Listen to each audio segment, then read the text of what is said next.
철학자 플라톤은 행복하기 위한 조건을 다음과 같이 이야기했습니다. 첫째, 먹고 입고 살기에 조금은 부족해 보이는 재산. 둘째, 모든 사람이 칭찬하기에는 약간 부족한 외모. 셋째, 자신이 생각하는 것에 반밖에 인정받지 못하는 명예. 넷째, 남과 겨루어 한 사람은 이겨도 두 사람에게는 질 정도의 체력.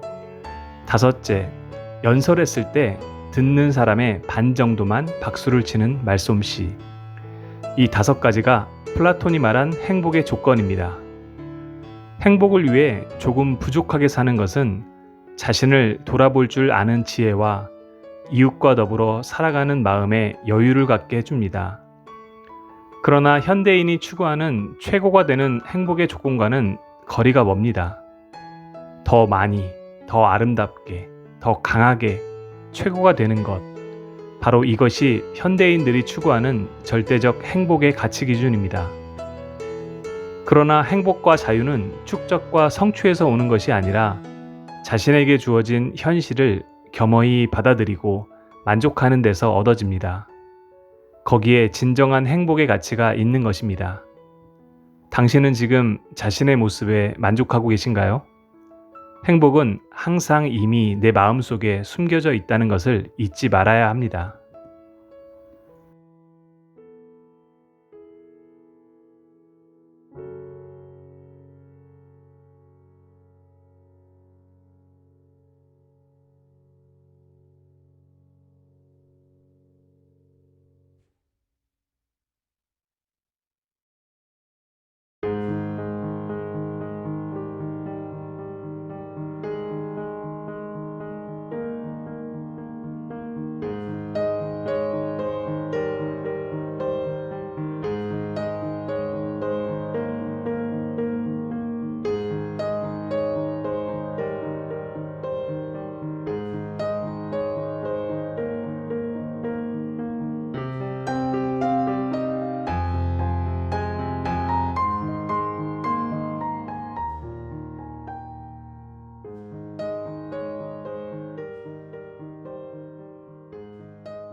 딸 셋을 둔 가정에 한 아이가 입양됐습니다.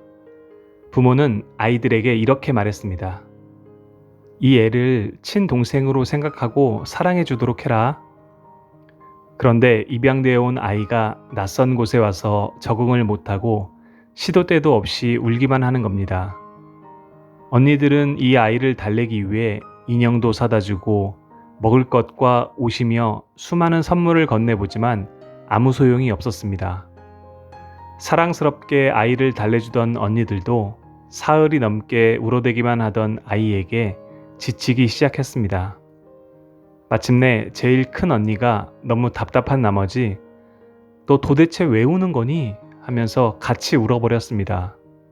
언니는 자신의 마음을 알아주지 못하는 아이에게 섭섭한 나머지 울음을 터뜨렸고 둘은 한참은 울다가 잠이 들었습니다. 그런데 이상한 일이 일어났습니다.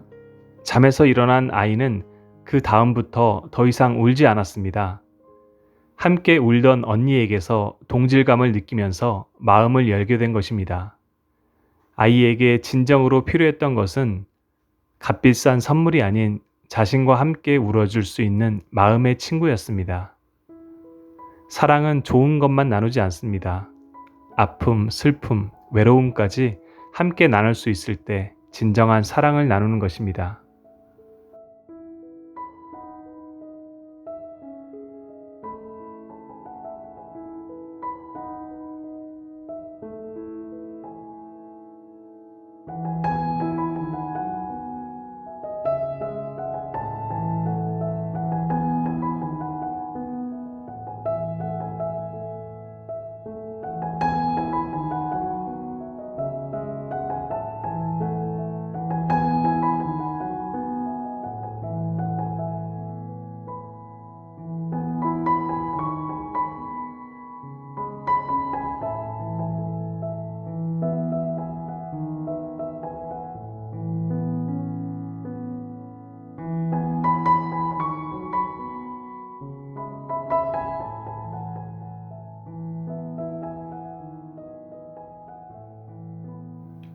스위스의 유명한 심리학자이자 의사인 빅터 프랭클린은 유태인입니다.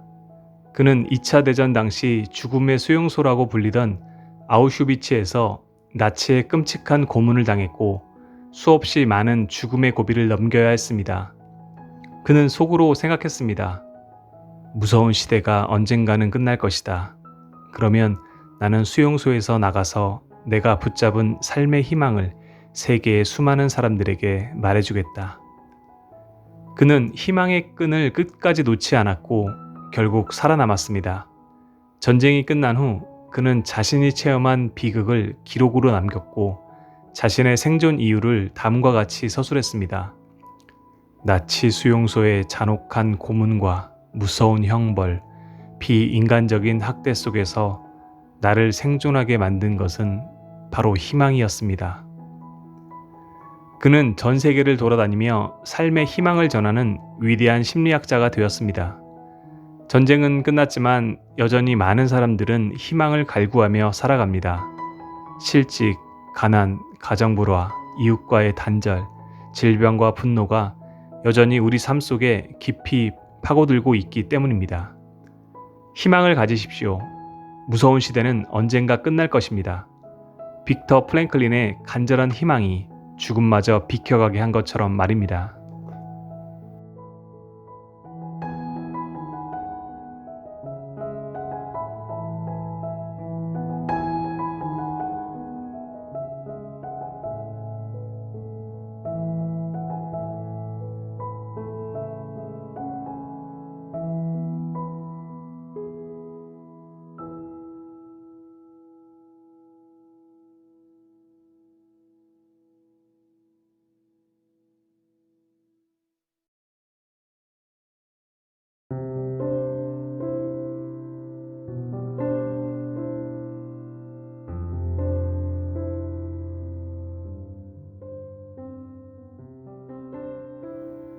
나의 죽음을 세상에 알리지 말라.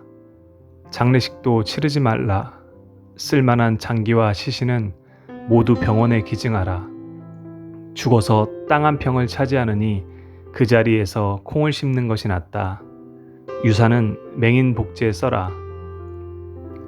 평생을 의료사업과 한글 사랑에 헌신해온 외길 90년 공병우 박사의 유언입니다. 그는 한국 최초의 안과 의사이자 한글 타자기 발명가이기도 합니다. 그의 관심 속에는 늘 사람들의 필요가 무엇인지가 자리 잡고 있었습니다. 그는 맹인들을 위해 많은 노력을 기울였던 아름다운 의사였습니다.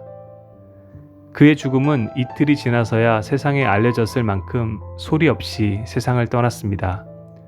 빈소나 묘지 하나 남기지 않고 조용히 우리 곁을 떠났습니다. 비록 그의 죽음은 잔잔한 물결처럼 흘러갔지만 그분이 남기고 간 사랑의 그림자는 우리에게 오랫동안 남을 것입니다. 당신은 무엇을 남기고 가시겠습니까? 가장 소중한 가치는 그 사람이 세상을 떠난 후에도 여전히 많은 사람들의 마음에 남아있을 것입니다.